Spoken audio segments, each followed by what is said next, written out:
quero agradecer a Deus por tudo e por estar retornando a mais um vídeo. Que Deus nos dê graça e que traga aí esta palavra edificação. A paz a todos, ao pastor setorial aqui na cidade de Ailândia, pastor Rosildo, e vamos orar constantemente pelos pastores que estão acima da liderança, pastor Zé Wellington, Wellington Júnior da Convenção, e também aqui no estado, não só da Paraíba, mas todos os estados, principalmente aqui nosso pastor Zé Carlos de Lima. Estamos todos carentes um dos outros. Orai por eles.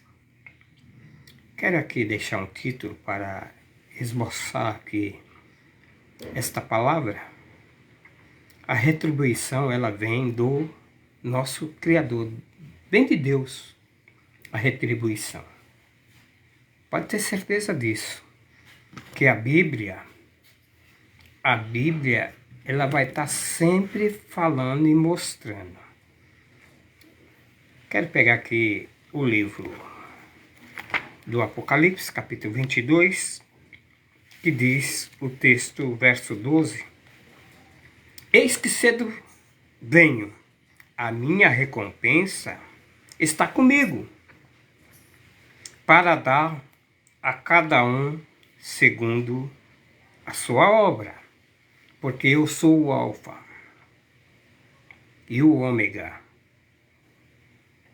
o primeiro e o último, o princípio e o fim. Ele é, somente Ele é.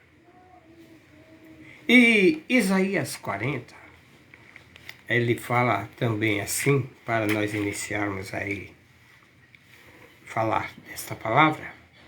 Isaías, capítulo de número 40, verso 10, diz assim: O Senhor virá com poder, e o seu braço dominará, e o seu galardão vem com ele, e o seu salário diante da sua face. Então quer dizer que vem dele. Não adianta se fazer nada aí para conquistar ninguém, a ter mérito. Não. Faça e deixa que Deus se encarregue de dar recompensa, porque está na mão dele. Quando nós observamos aí os prêmios de competição, o melhor do mês ou do ano em uma empresa ou em qualquer outro local, na escola, faculdade, em todo campeonato ou competição, sempre há um agrado, uma recompensa, uma medalha, ou valores em moeda. Mas vamos ver como que é que recebemos de Deus, quando, porque que Deus também não é como as competições que acaba você ganhou, já na hora é destacado e é dado o prêmio. Porque Deus dá a sua recompensa, ou retribui, e na hora, não que nós queremos, é na hora dele. Olhe bem. Frente.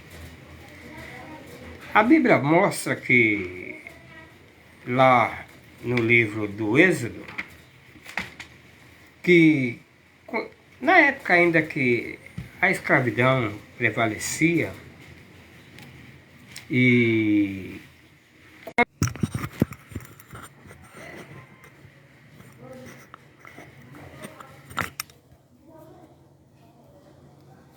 então teve uma interrupção aqui, mas quando ali o escravo pertencia ao seu senhor, e ali no tempo que ele ficava com seu senhor trabalhando, seu senhor se desse uma esposa a ele e depois desse filhos, ele tinha um período ali para permanecer, né, como escravo. A Bíblia diz: são esses os estatutos que lhe proporás, se comprares um escravo hebreu, eis 6 anos o servirá, mas no 7º sairá a forro. Esse sairá a forro, sairá livre e de graça.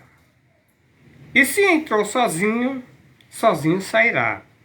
Mas se era homem casado, com ele sairá também a sua mulher, se era casado.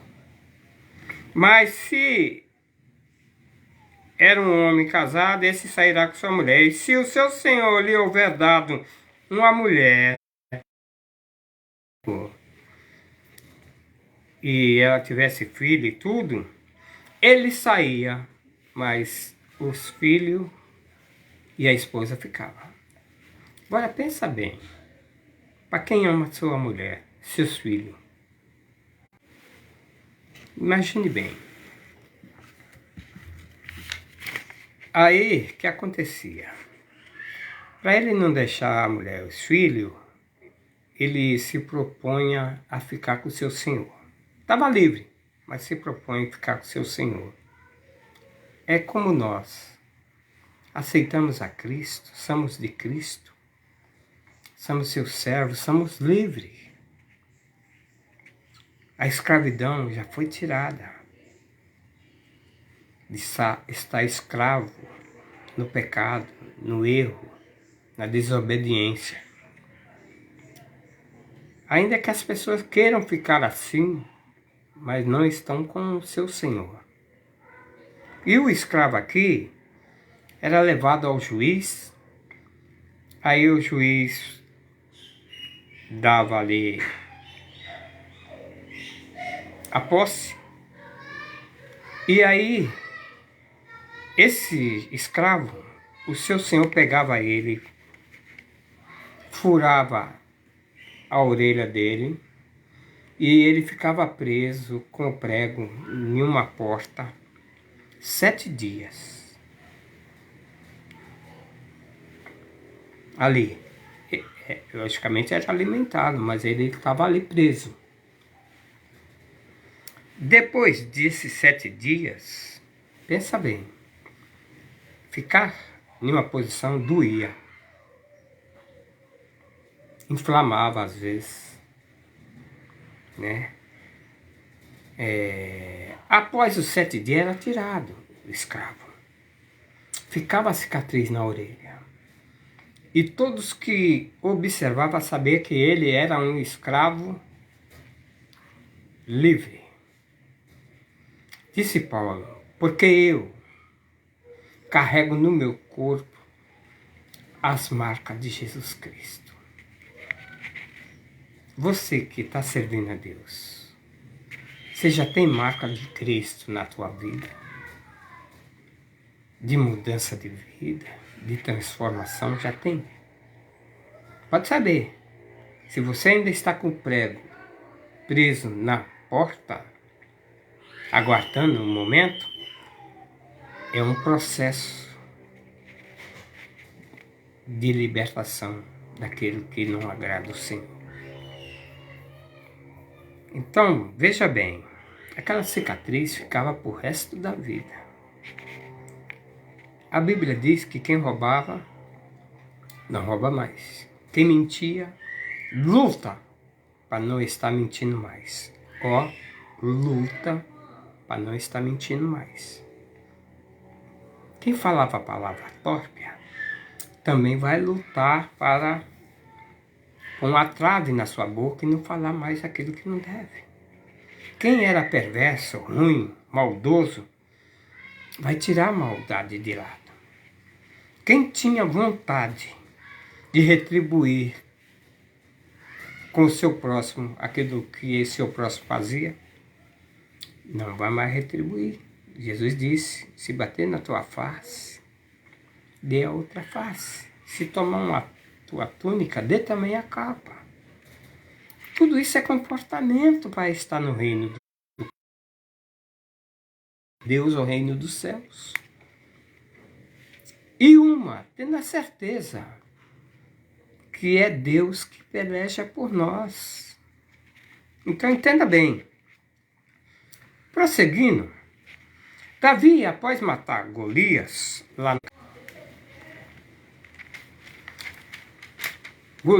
Davi, após matar Golias, veja bem o processo na vida de alguém. Ele era franzido, Davi. E quando foi colocado ele se propôs lutar contra o perverso Golias, né? Aí, veja bem, quando Saul deu a armadura, coitado, não cabia. Aquela roupa não era uma roupagem para Davi. Só a espada,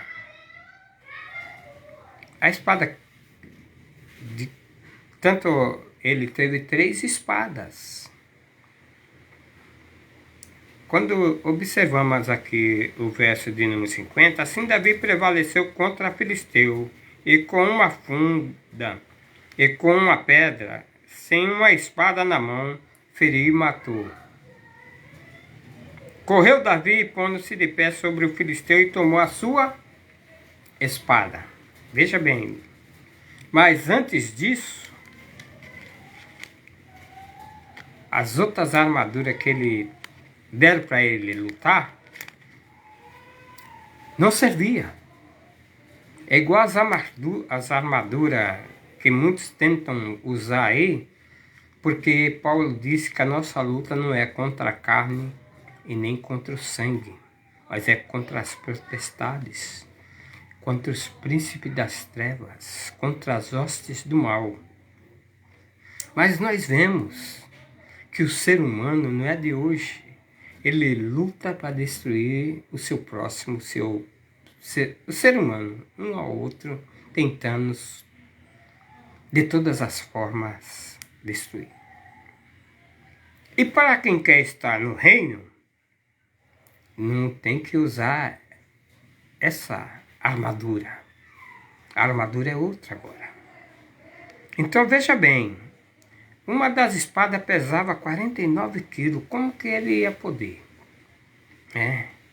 Ele não podia nem carregar. E se ele tentasse, seria vergonhoso para ele. E ao ficar adulto, aí ele tomou posse da espada. Então Davi recebeu 3 espadas. A primeira foi de Saul, quando Saul deu toda aquela roupagem, deu toda aquela armadura para ele ir lutar contra os gigantes. Não servia. Ei, armadura, essa armadura para brigar, lutar, não serve, está em Cristo, que é a de Saul, e vinha junto à espada de Saul. Está aí no capítulo 17, 38 e 39. Eu vou ler. Então Saul vestiu a Davi com sua própria armadura. Capítulo 17, verso 38. Ele pôs sobre a cabeça um capacete de bronze e fez envergar uma couraça. Davi cingiu a espada sobre a armadura e tentou andar, porque não estava acostumado a usar essa coisa. E disse Davi a Saul: não posso andar com tudo isso, pois não estou acostumado. Essas são as palavras de um cristão que não está acostumado a usar as armaduras da hoste do mal. Ele vai usar sempre a armadura do cristão, que está lá em Efésios capítulo 6. Então veja bem, Jonatas, filho de Saul, também cedeu uma espada a Davi. Aí no verso capítulo 18, no verso 4 e 5, e diz assim: Jonatas tirou a capa que vestia e deu a Davi, como também a sua armadura e até mesmo a sua espada, o seu arco, seu cinto. Então, Jonatas cedeu a Davi. Então, Davi tinha a espada já de Saul, a espada de Jonatas. E também vemos aí em 2 Samuel, que aí agora ele toma posse da espada que já era dele, que foi a de Golias, quando ele tomou. Mas aí Davi já estava adulto, já podia sustentar a espada, já estava mais preparado para o combate.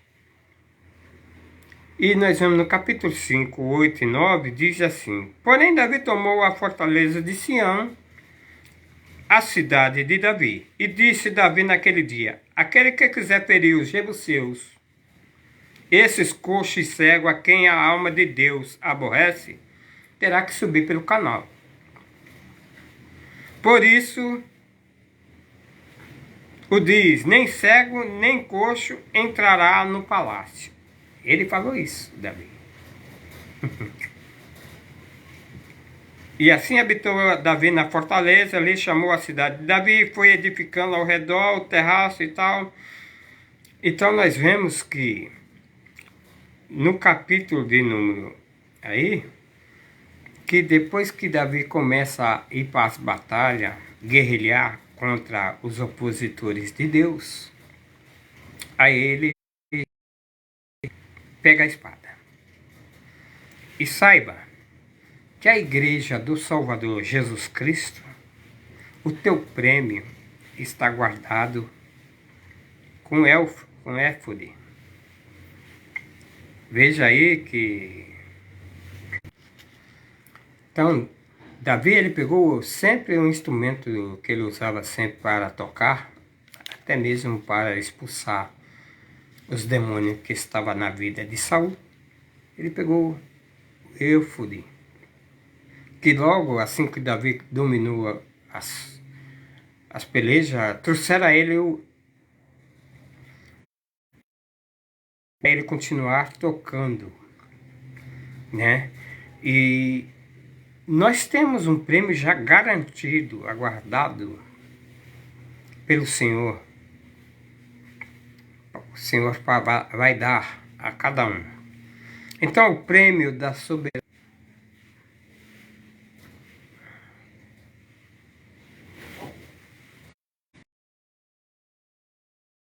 o prêmio da soberania. Mas para aqueles que recebem o prêmio de Balaão,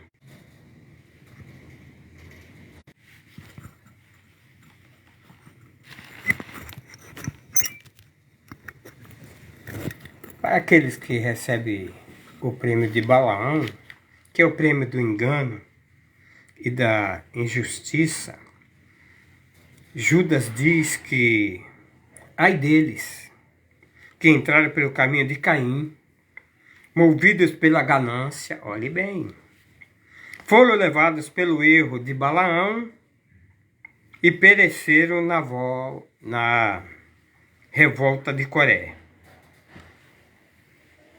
São manchas nas vossas festas de amor, blanqueando convosco sem nenhum recato. Pastores que se apacentam a si mesmo. É a Bíblia que está dizendo, não sou eu não. São nuvens sem água. Não sou eu que estou falando, é a Bíblia.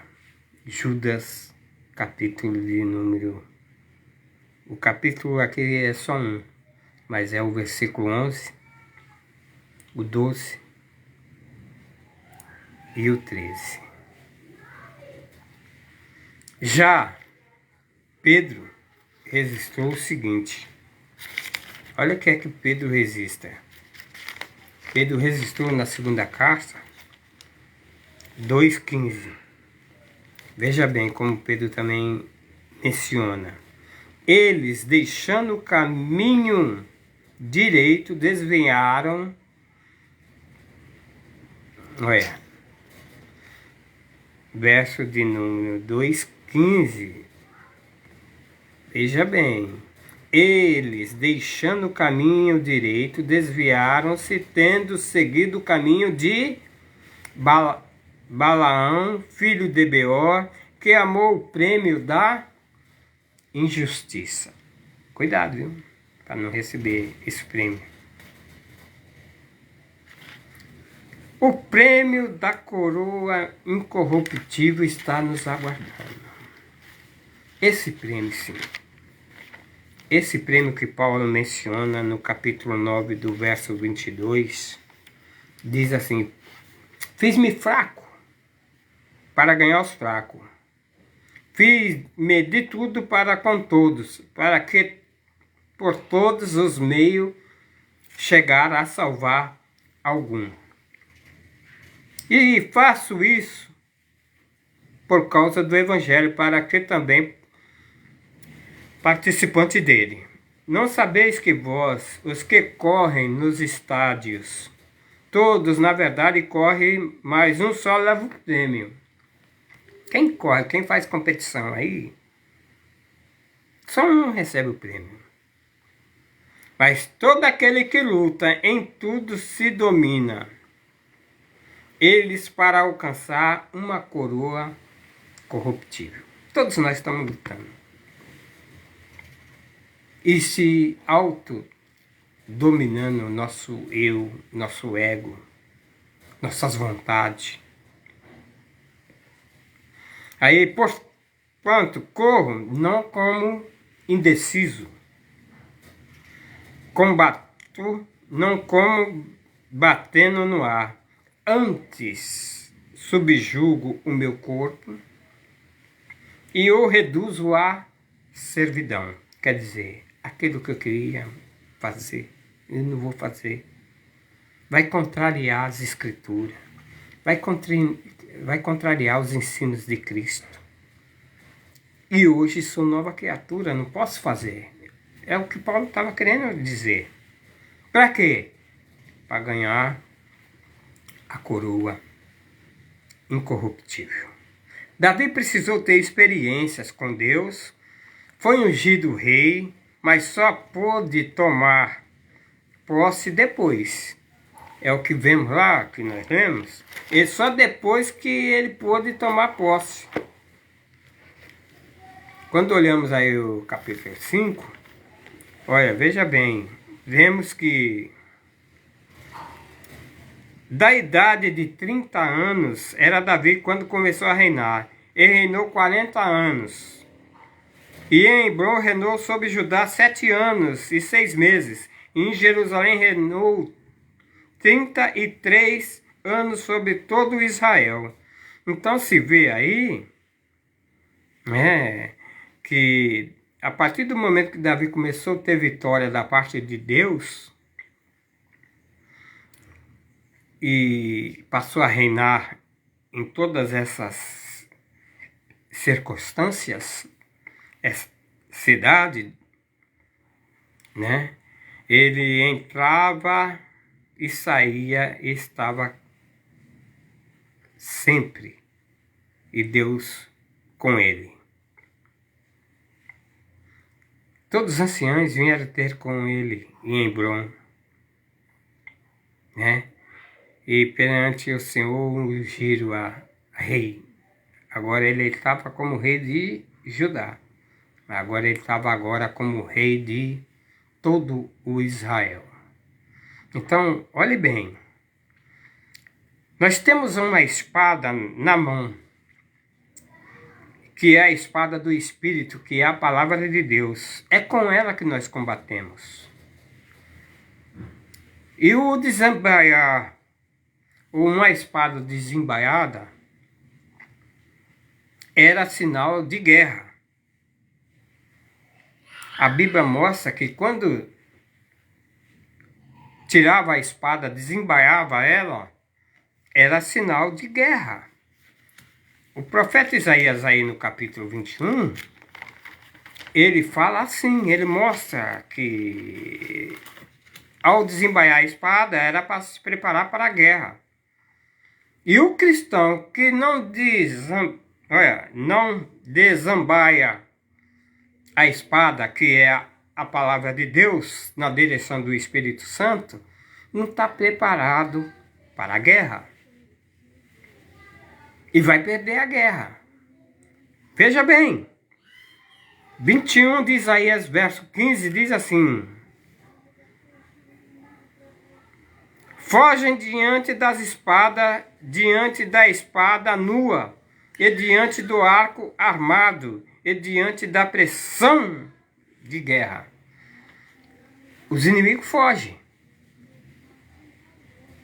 Como a peleja era real, e nós estamos no mundo espiritual, se nós não tiver com a espada nas mãos para pôr as trevas fora da nossa vida, nós não vamos ter vitória. Veja bem, José adivinhou o sonho do copeiro mor, mas ele ficou esquecido ali no cárcere pelo copeiro mor. Quando o copeiro, pelo sonho revelado que ele está de volta na presença do rei, ele esqueceu de José. Tem muita gente aí que esquece dos feitos que a pessoa faz diante de Deus. Mas a Bíblia diz, pode uma mãe esquecer do filho que amamenta, que dá o mamar ao seu filho. Ela pode esquecer de alimentá-lo. Mas disse Deus pelo profeta, eu jamais te desampararei. Saiba, o teu prêmio está com Deus. A tua obra tem recompensa. Não fica aí desenganado, não. Deus não se esquece. Quando vemos a palavra de Deus no livro aos Hebreus, capítulo 6, diz assim: mas de vós, ó amado, esperamos coisas melhores e pertencentes à salvação. E ainda que assim falamos, Deus não é injusto. Ele não se esquecerá da vossa obra, do amor para com o seu nome mostrastes, pois servistes e ainda serve aos santos.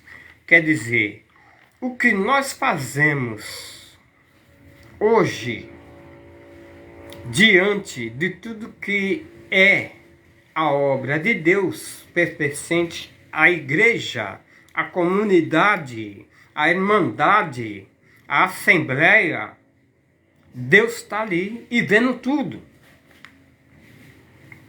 Veja bem, as tribulações nos empurram para as experiências. Mas quando o desejo é chegado, quando a esperança e o desejo é um bem que desejamos, passa a ser expectação. Estamos atribulados? Estamos aflitos? Até no beco sem saída? Mas saiba que o desejo chegado, no livro de Provérbios, diz que, olhe bem, escute bem, que quando chega, capítulo 13, verso de número 12 e 13, diz assim: a esperança adiada faz adoecer o coração, mas o desejo cumprido é árvore de vida. Você pode achar que está demorando aí. Sabe quando você recebe numa empresa, trabalha numa empresa e o patrão atrasa o pagamento e os dias vai passando e nada de chegar? Dói, não dói? Mas a recompensa vai chegar. A tua recompensa chegará. Então escute bem. O verso de número 3 diz que o que despreza a instrução perecerá, mas o que respeita ao mandamento, quem respeita esse mandamento, a recompensa chegará. Não sei o que estou falando, é a Bíblia. Quando olhamos o Salmo aí de número 119, nós observamos aí também o verso de número 116, que diz assim: o salmista suplicando, sustenta-me conforme a tua promessa, para que eu viva. Quando nós pedimos, Senhor, nos sustenta nesse momento, tá difícil, tá assim, tá assado, olha o que eu estou passando. Não precisa nem relembrar Deus dos teus feitos, não, porque Ele sabe. E a hora chegará, a recompensa chegará. Deus está te sustentando hoje, como sustentou Elias ali no deserto, mandou alimento pelos corvos e alimentou Elias. Pode saber, a recompensa está aí, já batendo nas portas. Observem, muitos crescem com ajuda, recebe honras, muitos gostam até de honrarias, para ser bem visto, bem quisto. Mas saiba de uma coisa, o Salmo de número 33 diz que Deus está registrando tudo. Antigamente se usava muito vídeo, né? Fita de vídeo para gravar as coisas. Antigamente as fotos, tudo para gravar. Mas o vídeo ele foi mais amplo, que ele gravava ao vivo, né? O vídeo. E hoje nós temos aí vários meios para essas coisas. Mas esquece que Deus,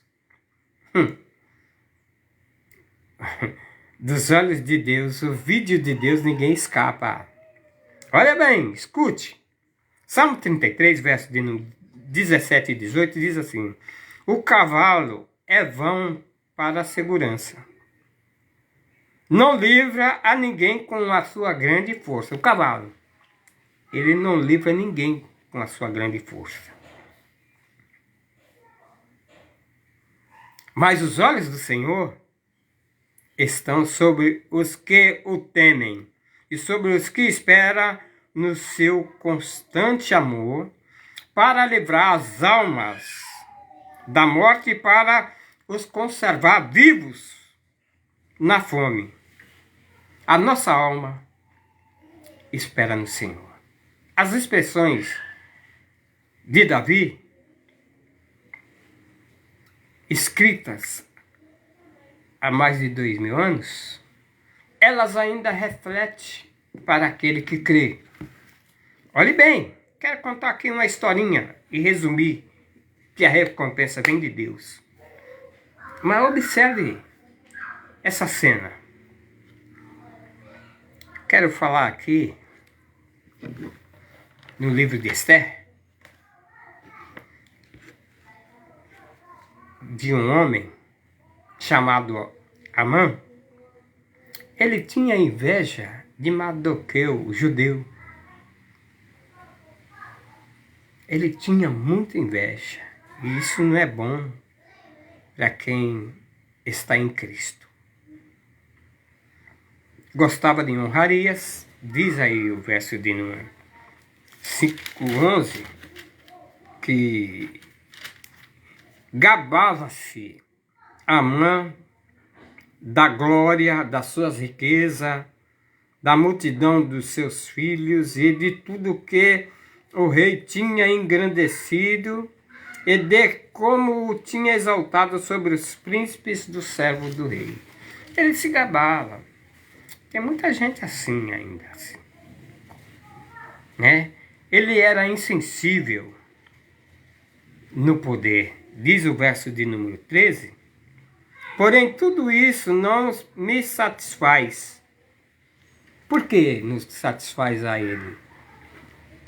Olha, ainda que ele estava com todas essas coisas, bens, honrarias, mas ainda no coração de Amã, diz o seguinte, olha, porém tudo isso me satisfaz, enquanto não vir o judeu Mardoqueu, né? Enquanto eu não ver o judeu Mardoqueu assentado à porta do rei. Aí a mulher dele, de Amã, ele tinha ciúmes de Mardoqueu, que ficava sentado à porta do rei. E queria ver o mal de Mardoqueu. E a palavra de Deus vai sempre nos orientar que nós não devemos agir assim. E a mulher dele, desorientada, que tem mulher que parece que ela atravessa o juízo do homem. Ela pediu para ele fazer uma forca para depois de mais honrarias ele enforcar Mardoqueu. Tudo bem. Gabava-se pela sua prioridade que teve, mas sem opinião própria, para precisar de acatar a opinião da sua esposa. Muitos crescem da noite para o dia, sem saber. Tem pessoa aí que da noite para o dia ele cresce, mas ele não sabe que a queda pode acompanhar. Tudo que cresce um dia cai. E os que querem ver a queda precisam saber. Ei, os que querem ver a queda de alguém precisam saber uma coisa. Não só os olhos de Deus estão por toda parte, contemplando os bons e os maus. O vídeo de Deus está sendo gravado.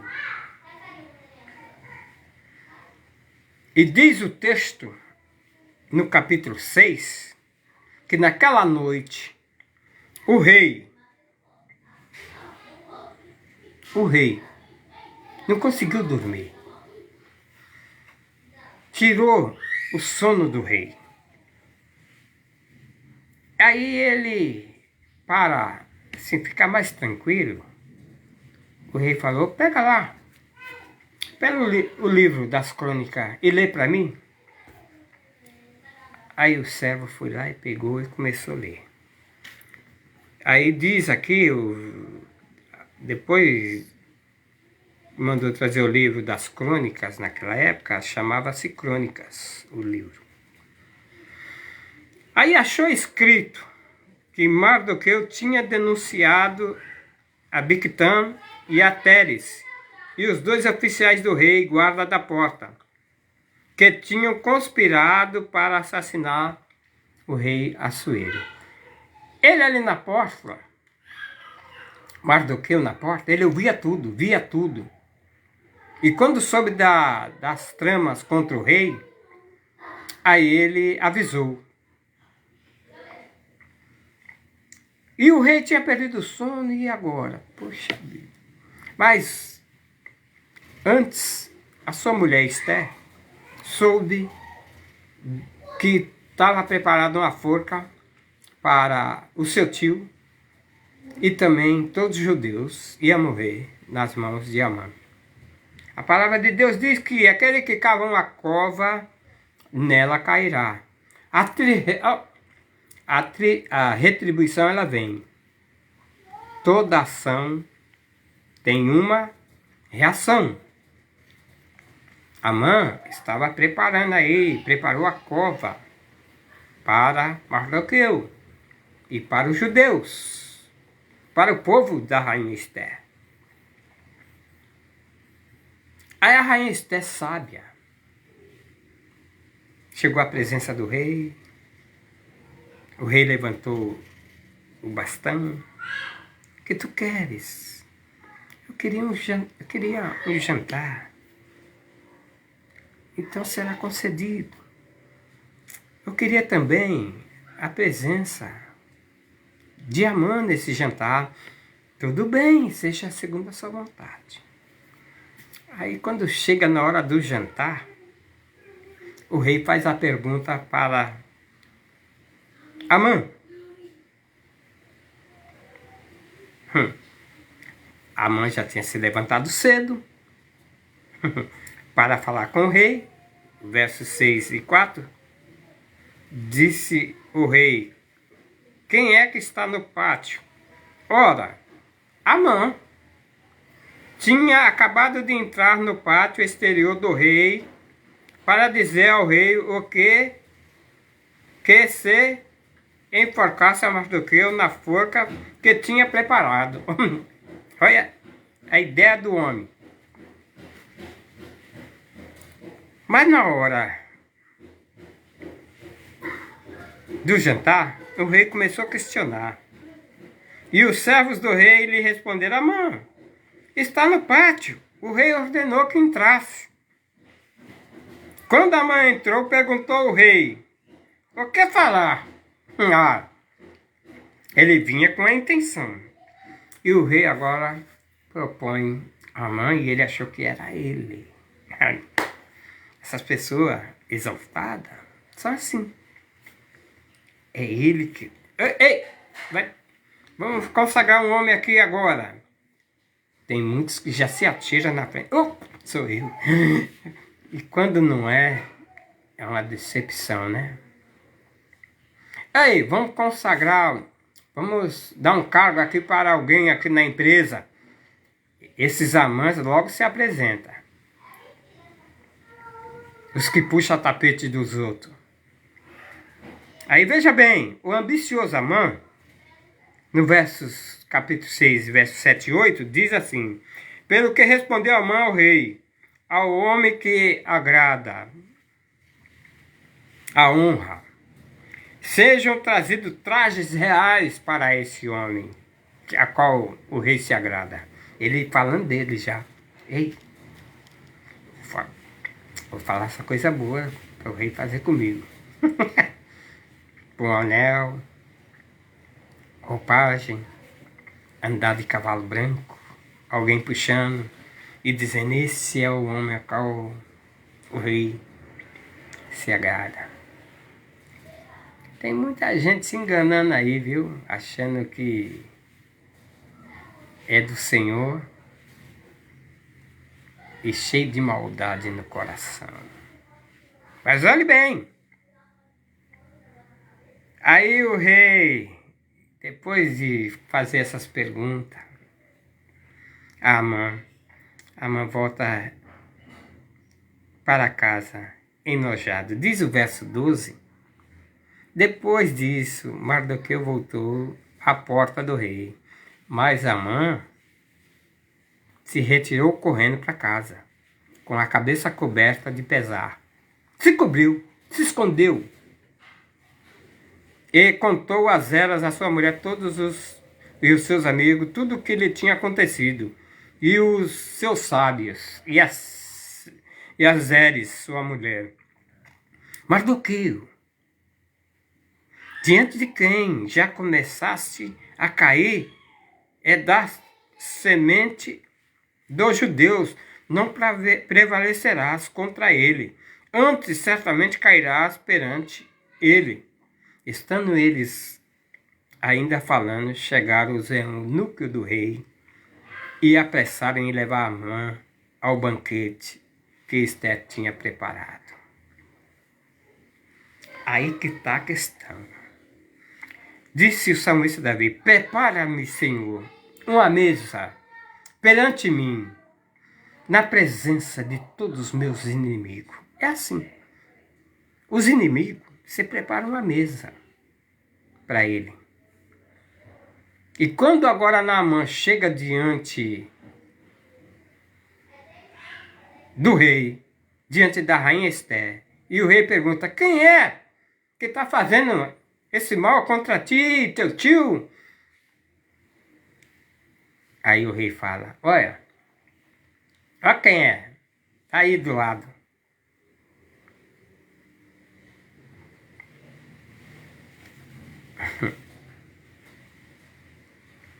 Quando vemos aí o verso 7, de sorte que o rei com Amã foram-se ao banquete com a rainha Esther, enquanto bebia o vinho. E no segundo dia perguntou o rei: qual é a tua petição, Esther? Ô rainha Esther, qual é a tua petição? E te dará. E qual é o teu rogo? Até a metade do reino eu te darei, se é a concedido. Então respondeu a rainha Esther: ó rei, se achei favor aos teus olhos, e se bem parecer ao rei, dei-me a metade da vida da minha petição. O meu povo, como o meu rogo, pois fomos vendidos, eu e o meu povo, para nos destruírem, matarem e aniquilarem. Aí ela roga em favor. E o rei Assuero, a rainha Esther: quem é? E onde está esse cujo coração o instigou a fazer isso?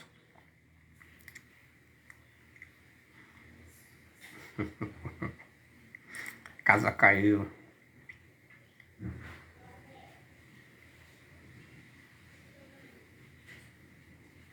E o rei, no seu furor, levantou o banquete do vinho e saiu ao jardim do palácio. Mas Amã, percebendo que o rei já havia determinado o mal contra ele, ficou a fim de rogar a rainha Esther. Aí ele vai rogar para a rainha Esther do mal que fez. E o rei fala assim: queria eu também violar a minha rainha na minha presença, Amã?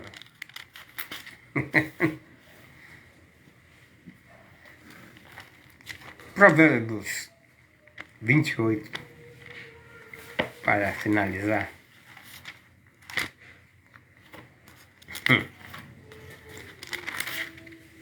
A retribuição vem do Senhor, viu? Fico pensando aí que Deus não está vendo? E que Deus não vai agir. Verso de número 28 diz o seguinte de Provérbios: o que faz com que os retos se desviem para um mau caminho, ele mesmo cairá na cova que abriu, mas os íntegros herdarão o bem. Essas pessoas que estão fazendo desviar aí as pessoas para o mau caminho, saiba, tua recompensa está chegando, hein? E no Provérbios 27, verso 26, verso de número 27, diz o seguinte: o que faz uma cova, nela cairá.